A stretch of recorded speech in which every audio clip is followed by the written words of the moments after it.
Ce mois de 2022, plusieurs ex-colonies d'Afrique noire francophone célèbrent leurs indépendances. Entre autres pays, on a le Gabon, le Bénin, le Tchad, le Congo-Brazzaville, la Côte d'Ivoire ou encore le Niger. Ce sera un véritable moment pour ces pays de s'interroger sur les avancées qu'elles auront observées dans le cadre de leur liberté depuis leur sortie de l'emprise coloniale. Il sera donc question pour ces différentes nations de faire une rétrospective sur le plan militaire, politique, social, technologique et industriel.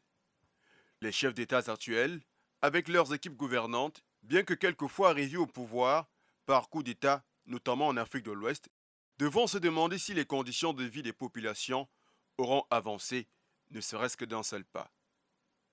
Ici, l'on parlera notamment de la construction des infrastructures hospitalières pour prévenir les endémies et épidémies et permettre aux citoyens de se soigner.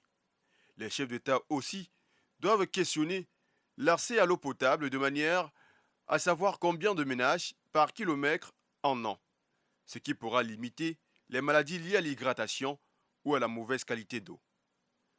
Plus loin, le problème d'alimentation de leur population, est-ce qu'elles peuvent tant bien que mal se nourrir, bien qu'ayant un portefeuille moyen? Et cela ne peut être évident que par la valorisation de son agriculture en l'intensifiant avec le concours d'une réelle politique d'accompagnement. Doit-on également questionner le taux d'industrialisation dans ces jeunes nations?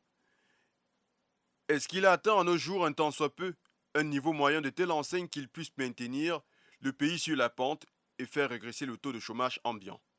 N'omettons pas de mentionner le volet électricité et des infrastructures routières qui sont indéniablement les facteurs de développement autour desquels les réflexions devraient aussi être tournées. L'époque coloniale aura été sombre, la lutte pour l'indépendance, elle aussi, n'a pas été un long fleuve tranquille. Raison pour laquelle l'abnégation pour le bien-être de ces industries, qui ont besoin de l'énergie pour faire fonctionner l'économie, est une nécessité impérieuse pour les gouvernants qui doivent s'y pencher. Plus que tout autre continent, l'Afrique, aux terres si riches en minerais et matières premières, fut la proie des colonisateurs. Proche des empires européens, elle fut conquise par les Anglais, les Hollandais, les Allemands, les Italiens, les Espagnols, les Portugais, les Belges et les Français. Ces empires ont soit par la ruse ou par la force fait même bassure, tout en Afrique, durant les années 1900 jusqu'à 1950, avant que le glace de la libération sonne au Ghana. À cet effet, l'un des instruments d'abrutissement était le formatage des mémoires pour l'insertion d'une éducation loin d'être propre aux réalités africaines.